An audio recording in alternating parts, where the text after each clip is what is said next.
नमस्कार,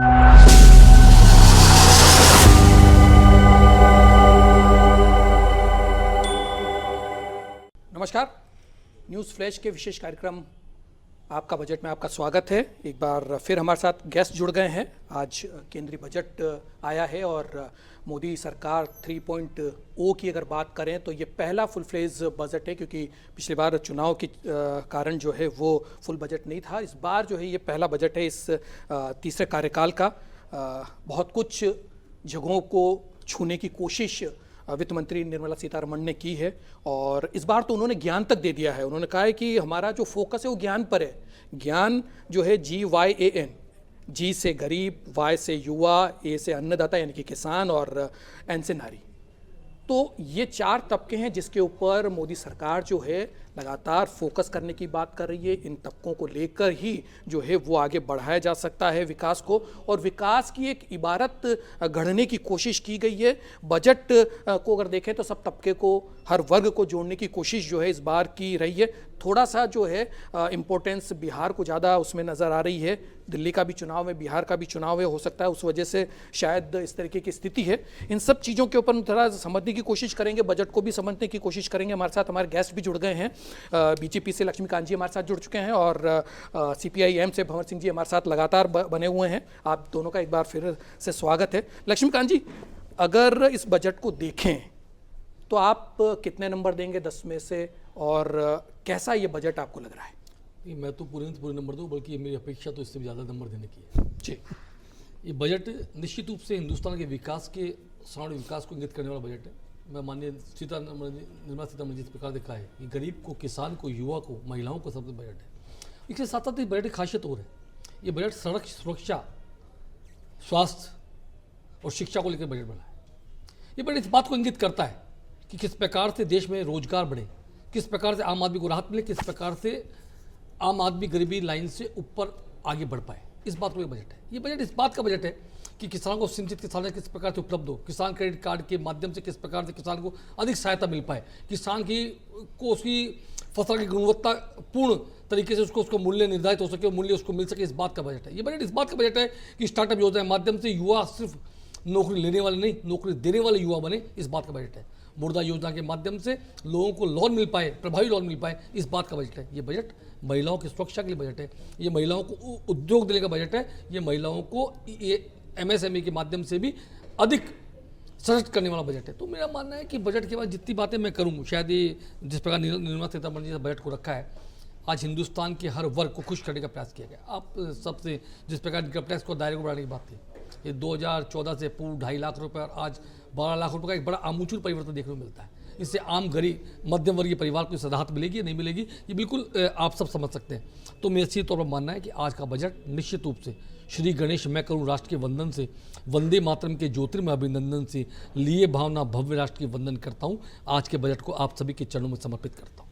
बहुत बढ़िया, आपकी लाइनें बहुत बढ़िया लगी। लेकिन जहाँ तक किसान की आपने बात करी है कि उसकी जो है आय की स्थिति जो है वो स्ट्रेंथन करने की, उसको मजबूत करने की कोशिश जो है वो बजट में आपको परिलक्षित होती हुई नज़र आ रही है। लेकिन फिर भी किसान जो है शंभू बॉर्डर पे क्यों डेरा डाल के बैठा हुआ है? वहाँ तबीयत खराब हो रही है, सरकार सुध नहीं ले रही है, उसकी MSP की जो मांग है उसके ऊपर क्यों विचार नहीं किया जा रहा है?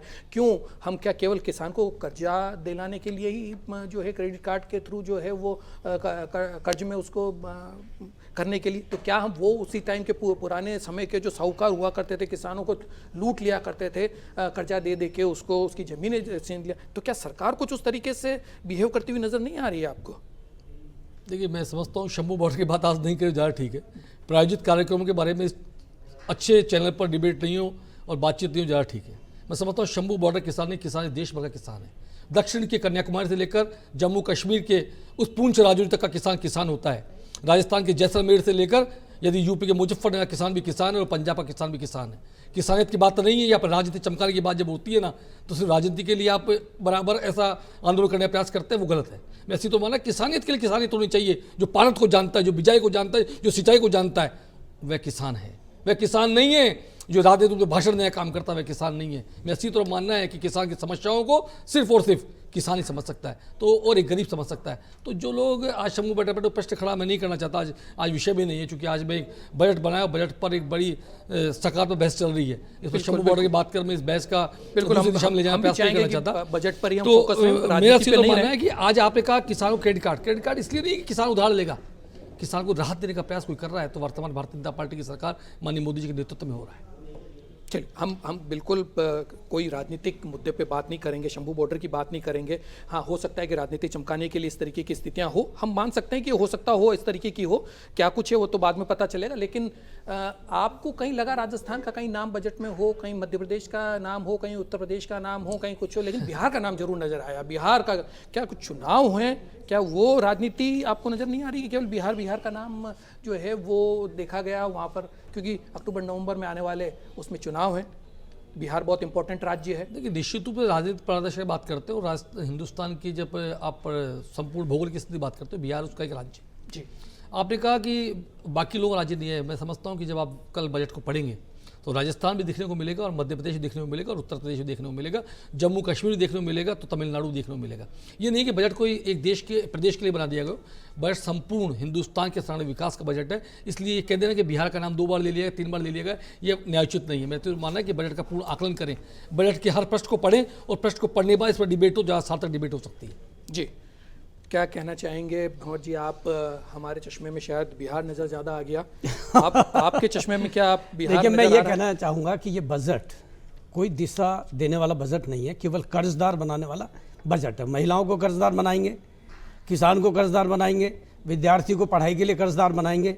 अरे आप शिक्षा को मुफ्त करिए ना, दुनिया में शिक्षा मुफ्त मिल रही है, दुनिया के अंदर इलाज मुफ्त मिल रहा है। आप उसकी ओर नहीं जाके प्राइवेट सेक्टर में ले जाके इन सब चीज़ों को, मोदी जी ने जिन स्कूलों की फीस और कॉलेजों की फीस 10,000 रुपये थी उनको 1 लाख किया है, यानी शिक्षा से गरीब वंचित रहे। 10,000 को अगर वो 5,000 रुपये लाते तब तो कहते हैं कि हाँ ये वाकई गरीब के लिए काम कर रहे हैं। इन्होंने तो 10,000 की फीस जो थी वो 1 लाख पे बढ़ा दी है, और ये आज की तारीख में सबको निजीकरण की ओर ले जाने का बजट कर रहे हैं। देश के 80% लोगों को इस बजट से कुछ नहीं मिल रहा है।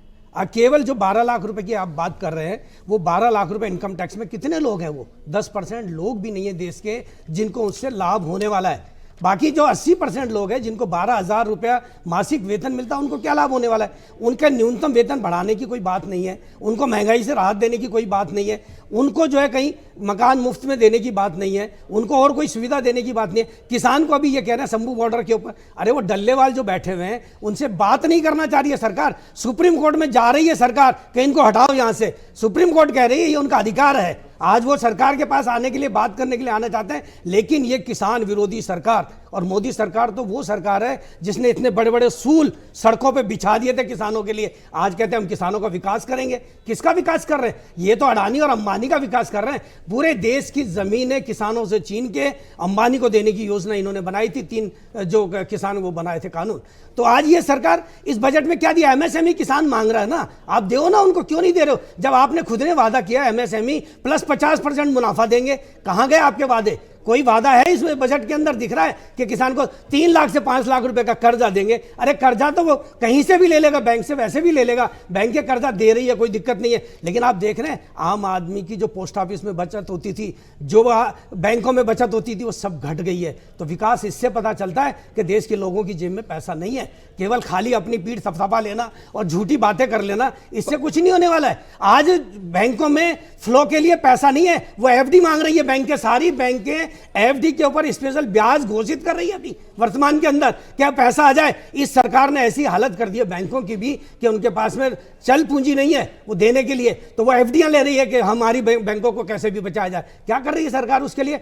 लाखों करोड़ के जो है कर्ज अपने दोस्तों के, अडानी के, अंबानी के, बाबा रामदेव के, इनके माफ करती है। और गरीब आदमी का अगर मोटरसाइकिल का लोन ले ले तो उसकी मोटरसाइकिल उठा करके उसको जेल में बंद कर। भंवर जी लेंगे, हम जवाब लेंगे। लेकिन क्या लगता है आपको, क्या निजी क्षेत्र को बढ़ावा नहीं मिलना चाहिए? निजी क्षेत्र को आप बढ़ावा दे रहे हैं, ठीक है, लेकिन एक कल्याणकारी सरकार का ये दायित्व है कि वो जो है सरकारी क्षेत्र को स्ट्रेंथन करे। अगर सरकारी क्षेत्र आप स्ट्रेंथन नहीं करेंगे तो आप देश की आम जनता को कोई मुनाफा दे नहीं सकते। प्राइवेट सेक्टर का काम क्या है? मुनाफा कमाना साहब। उसका जन कल्याण नहीं है, वो जन कल्याण के लिए पैदा नहीं हुआ पूंजीपति, उसका काम है ज्यादा से ज्यादा मुनाफा कमाना। साहब आज जो है प्राइवेट सेक्टर किस लिए आता है, वो जिस दिन मुनाफा कम होगा उसी दिन बंद करके चला जाए। देश में जिस तरीके से विकास और इंफ्रास्ट्रक्चर बढ़ रहा है, रोड्स बढ़ रही हैं, हम अब रोड के ऊपर हम फाइटर जेट उतारने लगे हैं, हम जो है टाइमिंग ये जो तो साहब हमारी पहले भी उतार दिए थे हमने फाइटर जेट को, आज ही नहीं उतारे हमने फाइटर जेट। रोड है जो है ना पहले से सेस लगा हुआ है 4 रुपए प्रति लीटर, हम बना रहे हैं अपने पैसे से, कोई सरकार का इसके अंदर एहसान नहीं है साहब कि आप कह रहे हो। और फिर उसके बाद सुनिए उसके बाद में अभी दिल्ली और दौसा का जो रोड बना ना 3 रुपए किलोमीटर चलने का चार्ज है साहब। कहां दुनिया में इतना सेस है, कहीं दुनिया में सेस नहीं है। ये लूट रहे हैं हमको, हम ही को लूट रहे हैं। ये तो हम रोड पे चले तो हमारी आफत है, हम गाड़ी खरीदते तो हम उसको टैक्स देना पड़ता है, हमको गाड़ी के बाद में रोड टैक्स देना पड़ता है, उसके बाद में ग्रीन टैक्स देना पड़ता है, उसके बाद टोल टैक्स देना पड़ता है, तब हम गाड़ी पे चलेंगे। अब तो थोड़े दिन में तो ये सैटेलाइट से जोड़ देंगे, आप अपने घर से 20 किलोमीटर अगर जयपुर में भी घूमे ना तो भी आपका रोड टैक्स कट जाएगा।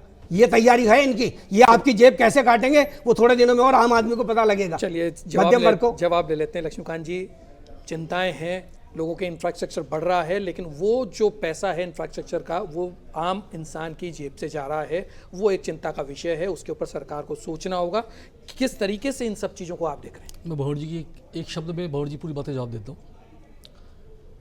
लोकतंत्र में चुने हुए प्रतिनिधियों की सरकार अप्रत्यक्ष प्रतिनिधि जनता की सरकार होती है और जनता के द्वारा किए दिए गए टैक्स के आधार पर देश का विकास होता है, बात बिल्कुल तय है। माननीय भंवर जी जिस प्रकार की बातें रखने का यहाँ पर प्रयास किया, निश्चित रूप से इनकी और हमारे अंदर विचारधारा का फर्क है। ये विचारधारा का फर्क इस बात को दर्शाता है कि हम देश का विकास चाहते हैं, विकास को अग्रसर कर देना चाहते हैं। विचारधारा का फर्क दिखाता है कि आज भारतीय जनता पार्टी उसकी विचारधारा देश में प्रफुल्लित हो रही है, चारों तरफ फैल रही है और विश्व की सबसे बड़ी पार्टी भारतीय जनता पार्टी है। जो वामपंथी विचारधारा थी इस देश में या विश्व में सिमट कर कहाँ रह गई है, जहाँ लोकतंत्र नहीं है, लोकतंत्र के मूल्यों पर जहाँ विश्वास नहीं है। चूंकि वामपंथी विचारधारा का उद्देश्य सिर्फ और सिर्फ मात्र लोकतंत्र में विश्वास व्यक्त करना नहीं है, लोकतंत्र के आधार पर वे अराजकता फैलाने का प्रयास करने वाली विचारधारा है।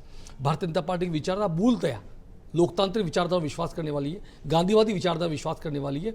हमारा मानना है, पंडित दीनदयाल उपाध्याय मानना है कि देश के अंतिम छोर पर बैठे व्यक्ति तक हमारी योजनाओं का लाभ मिलना चाहिए। ये बात इंगित करता है भारतीय जनता पार्टी और ये हमारी विचारधारा है।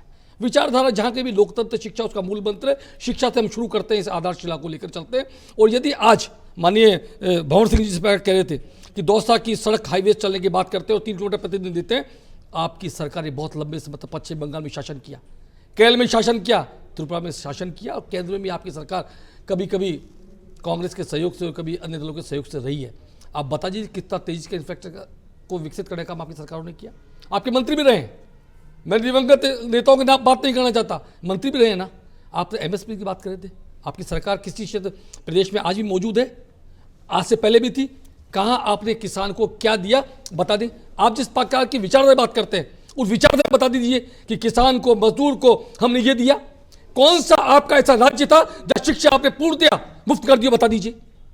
वह राज्य बताइए जहां आपने पूर्णतया स्वास्थ्य की सेवा को मुफ्त कर दिया, तो बता दीजिए। यदि इस देश के अंदर आयुष्मान भारत के माध्यम से संपूर्ण देश को चिकित्सा लाभ देने का काम किया, माननीय मोदी जी ने किया। अभी आप कह रहे थे फीस बढ़ा दी, मुझे एक सरकारी स्कूल का नाम बताइए, एक सरकारी कॉलेज का नाम बताइए जहां पर फीस 10,000 से बढ़ाकर 1 लाख रुपए कर दी गई हो। सारे कॉलेज में एक भी सरकारी स्कूल का नाम बताइए। नहीं, मैं आपके समय आए बोलिएगा, मैं उसके मना नहीं करूंगा। भंवर जी इस प्रकार डिबेट के बाद ही नहीं हूं, आपसे अनुरोध करता हूं अपनी वाणी को विराम देकर रखे, ठीक रहेगा। डिबेट ठीक रहेगी न, ये डिबेट भी ऐसी चलेगी जैसे पहले वाली चल रही थी। जी लक्ष्मीकांत जी, एक बहुत इंपॉर्टेंट बात है। बिल्कुल आपने कहा सरकारी स्कूलों में, सरकारी कॉलेजों में फीस शायद उतनी नहीं है, वो बिल्कुल एक आम इंसान की जेब के माफिक है। लेकिन निजी जिस तरीके से कॉलेजों स्कूलों में जो भी, उस पर लगाम लगाने की जिम्मेदारी भी सरकार की है, सरकार की जिम्मेदारी है। तो वो एक बहुत बड़ा इंपॉर्टेंट। इस विषय पर बताऊँ, क्या शिक्षा संविधान की कौन सी अनुसूची में आता है? वह राज्य का विषय, केंद्र का विषय? राज्य। यही आपसे पूछना चाह रहा हूँ, राज्य का विषय।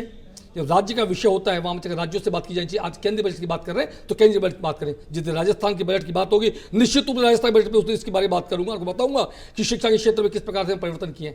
यदि हिंदुस्तान भर में एम्स खोलने का एक सिलसिला शुरू किया तो किसने किया? माननीय मोदी जी ने किया। यदि इस देश के अंदर आज के 10 वर्ष पहले की बात करूं, आप 10 वर्षों पहले किस प्रकार सड़कें बनी थी हिंदुस्तान भर में? गांव गांव ढाणी ढाणी प्रधानमंत्री सड़क योजना के माध्यम से सड़कें विकसित करने का काम किया मोदी जी ने किया। प्रधानमंत्री आवास योजना के माध्यम से गरीब तबके को यदि फ्लैट के अंदर ले जाकर उसको मकान देने का काम किया तो मोदी जी ने किया। ये सोच और विचारधारा का फर्क ही तो बता रहा हूं मैं आपको। संतुलित विचारधारा इसीलिए संकुचित मानसिकता के लोग जो प्राइवेटाइजेशन का विरोध करते हैं, पीपीटी का विरोध करते हैं, मैं इस बात को नहीं करता आप किस प्रकार की बातें करते हैं वो आपका विषय हो सकता है, आपके विचारधारा होते हैं। संकुचित विचारधाराएं कभी भी विश्व स्वीकार नहीं करता और भारत देश तो कभी भी नहीं करता। इसलिए संकुचित विचारधारा को छोड़िए और बड़े विश्व, आज मेरा भारत कहता है यदि सर्वधर्म की बात करता है तो सनातन बोलता है, विश्व के कल्याण की बात करता है सनातन करता है।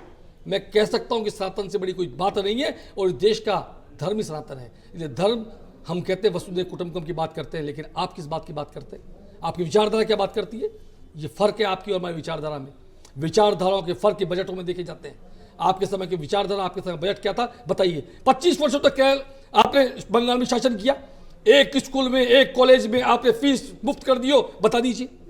त्रिपुरा में शासन था कि नहीं था बताइए। केरल में कितने किसानों को आपने एमएसपी बढ़ाकर दे दी बताइए। तो मैं समझता हूँ सीधे तौर पर भाषण देना बहुत आसान काम होता है, लेकिन आपने जब सरकारों में रहने का मौका मिला तब जनता को क्या दिया, बड़ा प्रश्न ये खड़ा होता है। आपकी विचारधारा से, आपके मैनिफेस्टो से आपने क्या दिया वे बता दीजिए। और लोकतांत्रिक रूप से कब कब कम्युनिस्ट पार्टी की विचारधाराओं के चुनाव हुए थे, कब कब उनके महामंत्री महासचिव लोकतंत्र से चुने गए वे बता दीजिए।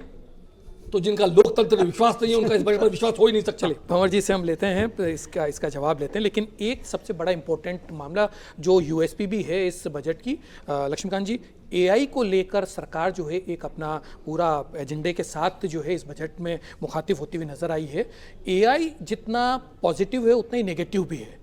नौकरियां उससे आईटी सेक्टर में तो बढ़ेंगी, लेकिन बाकी जगहों पर जो है एआई की वजह से जो है मैन पावर जो है वो कम होगी। तो क्या उसको लेकर क्या सरकार कुछ सोच रही है, किस तरीके से होगा? क्योंकि देखिए इतना बड़ा हमारा देश है, इतनी बड़ी जनसंख्या है, पूरे विश्व में सबसे बड़ी जनसंख्या वाला देश है हमारा, तो युवा देश हमारा है, तो उन युवाओं की नौकरियों को कहीं एआई तो नहीं खा जाएगा? ये एक चिंता का विषय जरूर है। ये क्या कहना चाहिए? अपना नजरिया देखने का, ये गिलास आधा खाली या भरा हुआ है, ये विषय इस बात को प्रश्न करता है कि आपका देखना नजरिया क्या है। मेरा सीधे तौर पर देखना नजरिया है कि देश का विकास होगा, युवा को रोजगार मिलेगा। जब कंप्यूटर आए थे, कंप्यूटर क्रांति हुई, उसके बाद आपने कहा कि लोगों की नौकरी चली जाएगी, लेकिन मुझे लगता है कंप्यूटर कारण आज आप और हम सब बैठकर सैटेलाइट के माध्यम से हमको लाखों लोग देख पा रहे हैं।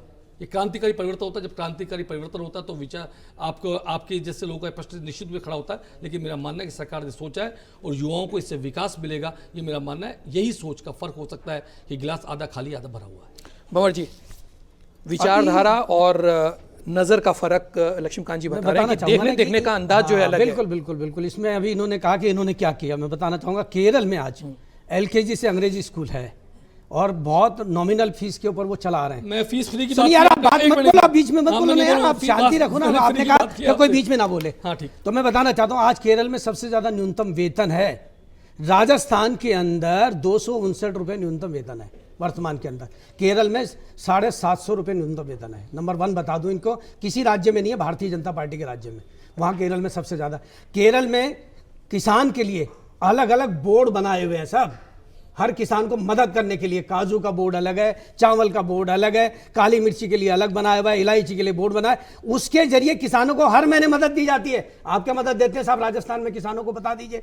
ये केवल पूंजीपतियों के गुलाम लोग हैं, गुलाम पार्टी है, उनके लिए काम करती है, अडानी और अंबानी के लिए। हम किसी अडानी अंबानी के लिए नहीं, हम देश की जनता के लिए काम कर। हमारा देश में शासन नहीं है, हम एक राज्य में, 2 राज्य में, 3 राज्य में काम करते हैं। हमने जनता को राहत दी है आज तक। आप ध्यान रखिए, केरल इंडिया में नंबर 1 आता है पढ़ाई के अंदर आज की तारीख के अंदर। ये अंग्रेजी स्कूल बंद कर रहे हैं राजस्थान के अंदर। इंफ्रास्ट्रक्चर कोई बनाया और अंग्रेजी स्कूल राजस्थान में चालू हुई, ये सरकार जो नई आई है इसने बंद करने का काम किया है। तो ये क्या चाहते हैं? ये चाहते हैं प्राइवेट सेक्टर में जाएं लोग, उनकी ये दलाली करते हैं, उनसे ये चंदा वसूली करते हैं सबसे ज्यादा। इनका नजरिया है, हम चाहते हैं कि जनता का विकास होना चाहिए। आज सड़कें ये बोल रहे मोदी जी के राज में, अरे यार थोड़ा बहुत तो शर्म आओ बोलते हुए। जो है मनमोहन सिंह के राज में भी ये चल गया था और सेस लग गया था। ये वाजपेयी जी के राज में भी सेस लग गया था। सबसे पहले अटल बिहारी वाजपेयी ने रोड के ऊपर 2 रुपए पेट्रोल में सेस लगा दिया था सबसे पहले, और उन्होंने शाइनिंग इंडिया का नाम लिया था। शाइनिंग इंडिया का नाम लेके और रोडों के विकास की बात की थी उन्होंने। इनको तो मोदी जी, अंधेरे में भी मोदी जी, इनको तो सोते में भी मोदी जी, मोदी जी, मोदी जी। अरे क्या विजन है मोदी जी के पास में साहब, जो इतना बड़ा विजन वो दिखा रहे हैं। आज जो है देश के अंदर आम जनता को राहत देने का काम एक कल्याणकारी सरकार का है। इस बजट में कौन सी राहत मिलेगी, कौन सी महंगाई कम होगी, महिलाओं को क्या बेनिफिट हो जाएगा, गरीब मजदूर को क्या फायदा मिल जाएगा, जरा कोई बताने का है इनके पास में? केवल लफाजी बातें करने से कुछ नहीं होता। किसानों को ये कह रहे हैं साहब वो तो ऐसे किसान है, अरे किसानों को इन्होंने क्या नहीं कह दिया, इन्होंने आतंकवादी कह दिया। ये वो पार्टी है पूंजीपतियों की जिसने किसान के, देश के किसान को आतंकवादी बता दिया। शर्म आनी चाहिए इन लोगों को। वो डल्लेवाल मरनासन पड़े हुए हैं, उनको ये बात नहीं करना चाहते। अरे लोकतंत्र किसको कहते हैं? ये कहते हैं हमारा पार्टी सचिव, अभी पार्टी कॉन्फ्रेंस अप्रैल में होगी, हमारा पार्टी सचिव वहां चुना जाएगा। तो तुम्हारी तरह नहीं है बीजेपी की तरह जो दादागिरी से पार्टी में आज के मुद्दे सम्मेलन होता है। भंवर जी तो बता दूं इनकी नॉलेज के लिए मैं, अभी मुद्दा ये बोल रहे हैं ना उस बात को कि सीपीएम में वो दाना चाहिए। अरे भैया ये हमारे इंडिया में बीजेपी विचारधारा की बात नहीं, ये विचारधारा की बात बोले थे मेरे को, तो विचारधारा बता दो। सीपीएम जनवादी तरीके से काम करती है। बजट की बात है, बजट में मैं यही कहना चाहूंगा कि आज ये इंफ्रास्ट्रक्चर की बात कर रहे हैं, मोदी जी का कोई इसमें विजन नहीं है। ये अटल बिहारी वाजपेयी से शुरू हुई, उसके बाद में मनमोहन सिंह ने इसको फैलाया और फिर आगे आज इतना पैसा है साहब इसका, जनता से आप इतना पैसा लूट रहे हो, कम से कम इसका विकास होगा। आपने कम से कम अटल बिहारी जी को तो क्रेडिट दिया, कम से कम क्या क्या कहेंगे? मैं यही लक्ष्मीकांत जी कहने वाला था। श्रद्धेय भंवर जी जिस प्रकार से माननीय अटल जी को याद कर देश के निश्चित रूप से इंडिया शाइनिंग की बात को याद दिलाया। मैं समझता हूं कि अटल जी ने आदर्श रखी, नींव रखी और माननीय मोदी जी से आगे तक अंजाम तक पहुंचाने का काम किया। इस कांग्रेस से हमारी बात करें तो 3 किलोमीटर पैदल सड़क बनती थी हिंदुस्तान भर में, आज 19 किलोमीटर पैदल सड़क बनती है हिंदुस्तान में। जहाँ माननीय मनमोहन सिंह जी के समय देश के अंदर सिर्फ 1500 घरों को प्रतिदिन नल से जोड़ा जाता था, वहाँ 9200 घरों को प्रतिदिन नल से जोड़ा जाता है। ये काम भारतीय जनता पार्टी वर्तमान सरकार कर रही है। माननीय अभी कह रहे थे, मैंने इनसे सिर्फ एक ही प्रश्न किया था जब इन्होंने कहा कि शिक्षा मुफ्त होनी चाहिए, तो केरल में शिक्षा कम फीस पर है, मुफ्त नहीं है। मुफ्त की बात भी कहीं नहीं की। इन्होंने कहा किसानों को बोर्ड बना दिए गए थे। आपने किसानों के काजू के, पिस्ता के, बादाम के, काली मिर्ची बोर्ड इसलिए बना दिए कि वहाँ पर आप अपने लोगों को उस बोर्ड के माध्यम से उनमें समायोजित कर सको, आपकी राजनीतिक लोगों को बगावत करने रोक सको। अब आप कह रहे थे दलाली और ये वो, आपकी पार्टी तो वह पार्टी है जब हिंदुस्तान का युद्ध चल रहा था तो आप चाइना की मदद कर रहे थे, वह पार्टी है आपकी। तो इसलिए आप दलाली किसकी करते हैं वह आप जान लें। एक बार हम यहाँ पर ब्रेक के लिए रुक रहे हैं और फिर लौटेंगे और बात करेंगे कि आखिर बजट में किसको क्या मिला। फिलहाल एक छोटा सा ब्रेक।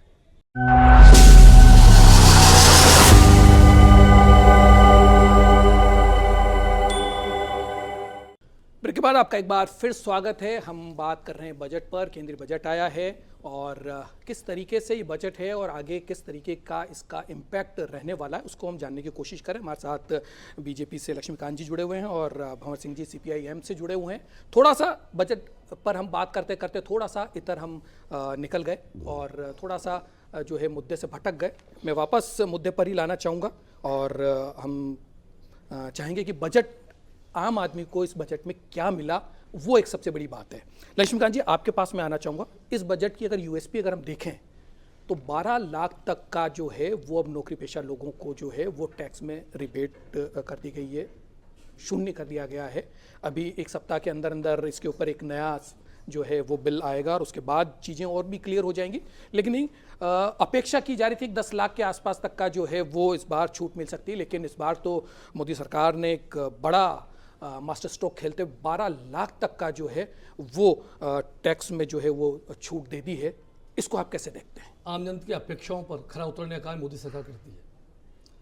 मोदी सरकार से आप सब ने अपेक्षाएं थी कि 10 लाख तक कर दे, उससे बढ़कर देने का काम किसी ने किया है तो इस देश की वित्त मंत्री आदरणीय निर्मला सीतारमण जी ने किया है।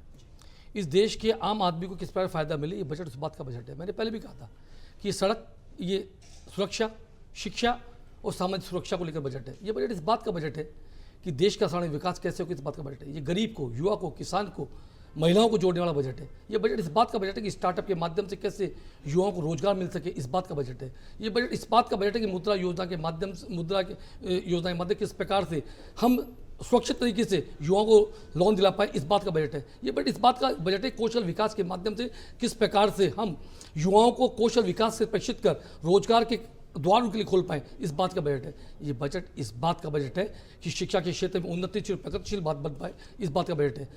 विश्व के मानचित्र पर भारत विश्व गुरु के सपने को साकार कर पाए, इस बात का बजट है। जो लोग ये सोचते हैं कि वसुधैव कुटुंबकम की भावनाएं जागृत करने का काम करने वाला कोई देश है, कोई बजट है, तो हिंदुस्तान का बजट है।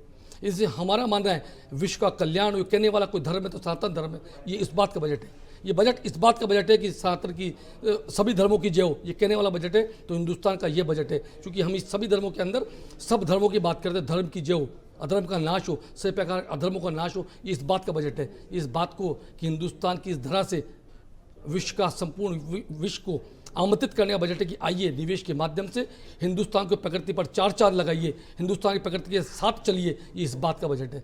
हो सकता है कि कुछ लोगों को अपनी विचारधारा के कारण ये बजट खराब लगता हो, ये अलग विषय हो सकता है। मेरा सीधे तौर पर कहना है कि पूरी धरा भी साथ दे तो और बात है, तू जरा भी साथ दे तो और बात है, जो तो लोग एक पैर से भी चल लेते हैं, दूसरा भी साथ दे तो और बात है। संपूर्ण विपक्ष से अनुरोध करूंगा कि इस बजट का स्वागत करे, सकारात्मक विपक्ष की भूमिका निभाए, और जिन लोगों की सीट हिंदुस्तान के इतिहास में नकल नहीं रह गई है, वे अपनी विचारधारा को पुनर्जीत करने का प्रयास करें। चलिए, बिल्कुल ठीक है, आपका मैसेज जो है वो उन सबके लिए है और उस पर उनको भी गौर करना चाहिए। लेकिन एक चीज़ जो विपक्ष की जो परेशानी का है और वो जिसको लेके थोड़ा सा संशय में है, वो ये कि अभी तक जो स्लैब्स हैं वो किस तरीके से होंगी। जो नया ये रिजिम जो आया है 12 लाख तक का जो टैक्स से जो मुक्ति दी गई है नौकरी पेशा लोगों को, क्योंकि अभी एक नया बिल जो है उसके ऊपर आएगा, करीब सप्ताह भर का टाइम उसमें लगेगा और उसके बाद जो है चीज़ें क्लियर होगी। तो विपक्ष को लग रहा है कहीं जगलरी तो नहीं हो जाएगी। देखिए, आप तो लंबे समय पर बजट को कवर कर रहे हैं, पुराने पत्रकार हैं। बजट पढ़ा जाता है, बजट के आंतरिक अवशेष क्या होते हैं ये आप सब जानते हैं। ये बजट की किताब आएगी, बजट की किताब आपके हम सब उसको पढ़ेंगे, उसको रीड करेंगे, उससे बजट का संपूर्ण आंकलन हो पाएगा। आज प्रारंभिक रूप से जो आपने सामने सुना है उस पर हम सब लोग बैठकर चर्चा कर रहे हैं। निश्चित मान के चलिए समय को आने दीजिए, जब समय आएगा हम सब देखेंगे। देखिए, प्रसवपूर्व की वेदना हो सकती है और वेदना विपक्ष की लाजमी है, प्रसवपूर्व का दर्द और उसके बाद मातृत्व का सुख निश्चित रूप से हिंदुस्तान की जनता को और इस देश के विपक्ष को मिलेगा। देखिए, सबसे बड़ा सुख तो मिल रहा है इस देश में, 85 करोड़ लोगों को 5 किलो अनाज मिल रहा है। आप देखिए क्या हालत कर दी है इन्होंने देश की कि 5 किलो अनाज पे लोग निर्भर हो गए। तो इस देश की प्रगति कितनी हो रही है ये आपको समझ में आ सकती है। नंबर एक बात से, आज बीजेपी घोषणाएं कर रही है दिल्ली में, हम ये देंगे वो देंगे। कल तक केजरीवाल के खिलाफ ये 12 लाख का जुमला भी हो सकता है साबित कि ये क्या करेंगे, क्योंकि अभी इन्होंने 7 दिन बाद का वादा किया जब रिजल्ट आ जाएगा। ये पहले ही अभी लोकसभा में इन्होंने कहा था 8वां वेतन आयोग लागू नहीं करेंगे, सवाल के जवाब में लिखित जवाब था पिछली पार्लियामेंट में। अभी फिर अचानक लगा कि ये दिल्ली में सरकारी कर्मचारी, केंद्रीय कर्मचारी बहुत बड़ी तादाद में, अगर ये हमारे खिलाफ गए तो हमारी सरकार यहाँ आएगी नहीं, क्योंकि इनका पिछले 3 टर्म 4 टर्म से 25-30 साल से खाता भी नहीं खुल पा रहा है। कई बार तो हालत ही हो रही बीजेपी की, जो अपने आप को दुनिया की सबसे बड़ी पार्टी, बहुत बड़ी पार्टी अपने आप को समझते हैं, मोदी जी का विजन, वो दिल्ली के अंदर अपने आप को स्थापित नहीं कर पा रहे पिछले कई सालों से। पिछले 4-5 टर्म हो चुके हैं जिसमें बीजेपी आसपास भी नहीं आ रही है। तो इनकी नीतियों का पता चलता कि जनता के लिए कर क्या रहे हैं ना। आज सरकारी कर्मचारियों को राजी करने के लिए घोषणा तो कर दी, लेकिन स्लैब बनेगा 7 दिन के बाद में लाएंगे साहब। उसका क्यों? आज से पहले जब भी बजट आया उसमें साथ में नहीं आया क्या स्लैब? उसके साथ ही आया स्लैब। तो अब की बार ऐसा क्यों? इसका मतलब धोखेबाजी करने की तैयारी है। आप देख रहे हैं कि अभी चुनाव आ रहा है, उधर जो है बिहार को पूरा का पूरा, अरे राजस्थान का भी नाम ले लेते, मध्य प्रदेश का भी नाम लेते, यहाँ भी हिंदुस्तानी है। आप पूरे हिंदुस्तान की विकास की बात कर रहे हैं, तो विकास में किया क्या है आपने ये तो बता दिए। गरीब को महंगाई से राहत कैसे मिलेगी? जो 80% लोग 12,000 रुपए वेतन पे देश में काम कर रहे हैं, जिनकी आमदनी, किसान जिसकी आमदनी आज 6,000 रुपए है प्रति माह, उसकी आमदनी बढ़ाने का जो वादा किया था कि एमएसएमई हम डबल करेंगे, प्लस 50% मुनाफा करेंगे, कहां गए वो मोदी जी? कौन सी दुनिया में चले गए? बताएं तो सही जरा करके कि ये जो झूठे वादे करने वाले लोग हैं, जो कि जुमलों के लोग हैं, इनका पूंजीपतियों के पक्ष में काम करना। हाँ, इन्होंने प्रति घंटा अडानी का मुनाफा 100 करोड़ और अंबानी का मुनाफा 100 करोड़ बढ़ा दिया है, उसके लिए जेबें ये भर रहे हैं। लेकिन आप देख रहे हैं कि स्थिति उनकी भी क्या हो रही है। लक्ष्मीकांत जी से जवाब ले लेते हैं। लक्ष्मीकांत जी क्या कहना है? लगता है या रात को सपने सोते हैं तो अडानी अंबानी इनको दिखते हैं। इनकी गलती नहीं है, क्योंकि इनका देखना चश्मा नजरिया शायद ऐसा ही हो गया है। इस एमएसपी की बात करते हैं, इसको 1.5 गुना करने का काम यदि किसी ने किया है तो हिंदुस्तान की इसी प्रधानमंत्री ने किया है, इसी की 58 की छाती ने किया है कि एमएसपी अभी पहली बार यदि किसी बढ़ाने का काम किया तो राजस्थान इस देश के अंदर इस मोदी सरकार ने किया है। मानिए जिस प्रकार से दिल्ली चुनाव के लिए बड़ी बात कर रहे थे, हम 2 टाइम से नहीं पहुंचे, 3 टाइम में, आपकी स्थिति हिंदुस्तान भर में कहाँ है और क्या स्थिति दिल्ली में? आप कितने कैंडिडेट चुनाव लड़ रहे हैं, इस बात को विचार करिए। तो आप किसका एक मिनट सुन लें, सुनने मात्र रखिए, 20 मिनट डिस्टर्ब नहीं करें। आप कितने यहाँ पे कैंडिडेट दिल्ली में खड़े हैं बताइए? क्या कांग्रेस के साथ हैं या आम आदमी पार्टी के साथ खड़े हैं, ये बता दीजिए। किसकी विचारधारा को प्रफुल्लित वहाँ पर कर रहे हैं दिल्ली में, ये बता दीजिए। आप किसका समर्थन दिल्ली में कर रहे हैं, ये बता दीजिए। और आपका वो घमंडिया गठबंधन आजकल कहाँ है, उसके बारे में बता दीजिए, जिसको लेकर बड़ी बड़ी बातें किया अब आप देखिए बजट पे ये बात नहीं करेंगे। एक मिनट, अभी आप भाई आपने बात की दिल्ली की बात, मैं तो की नहीं दिल्ली दिल्ली का बात आपने की, मैंने नहीं की दिल्ली की बात। दिल्ली में हमारी सरकार बनी, आपकी सरकार कहाँ बनी, पूरे देश में बता दीजिए। बंगाल में 25 साल शासन जिलों पर खड़े हो, कैसी बातें करते हो आप लोग। केरल के अंदर किस तरीके की बात सरकार बनी हुई है, विचारधारा शून्य हो चुकी है, शून्य हो चुका है। क्या बात करूँ मैं? बिल्कुल शिक्षा का बजट घटाया, स्वास्थ्य का बजट घटाया, प्राइवेट सेक्टर को बढ़ाने का बजट है, LIC को 100% खोलने का बजट। LIC को कैसे आपने क्या बनाई थी LIC? एक महत्वपूर्ण बात बताता हूँ। जब कांग्रेस की सरकार इनके समर्थन से चल रही थी, तो इस आजाद भारत के इतिहास में पहली बार बोल रहा हूँ शब्द को, रक्षा का बजट को घटाने का काम किया था।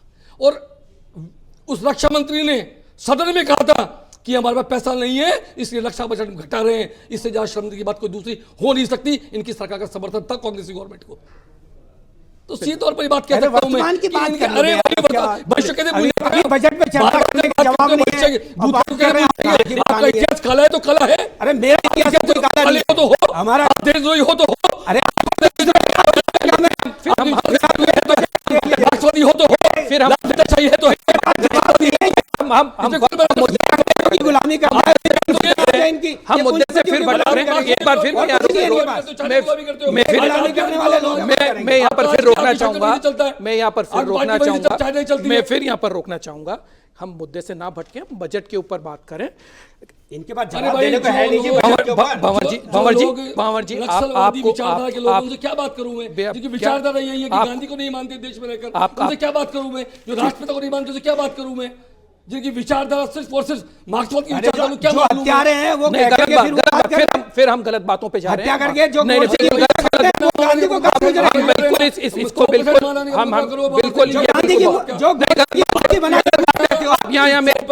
चैनल के ऊपर आप इस तरीके से बात नहीं करेंगे, आप किसी पे आरोप नहीं करेंगे, बिल्कुल नहीं, गलत बात नहीं। हम मर्यादा, हम बजट पे बात कर रहे हैं। बजट कैसा है ये तो आने वाला वक्त तय करेगा। अभी बजट के ऊपर चर्चा होगी, सदन में चर्चा होगी, इसमें अभी और कुछ संशोधन की भी उम्मीद रहेगी, और उसके बाद बजट पारित होगा, और उसके बाद जो है वो इंप्लीमेंट होगा। आम आदमी के हाथ में क्या आएगा ये तो आने वाला वक्त तय करेगा। लेकिन बजट ऑन द होल अगर हम देखें तो विकास को आगे बढ़ाने वाला ये बजट फिलहाल तौर पर नजर आ रहा है। फिलहाल हमारे साथ इस डिबेट में बीजेपी से लक्ष्मीकांत जी जुड़े, भंवर सिंह जी CPIM से जुड़े, का बहुत बहुत शुक्रिया। फिलहाल यहीं इजाज़त लेंगे, नमस्कार।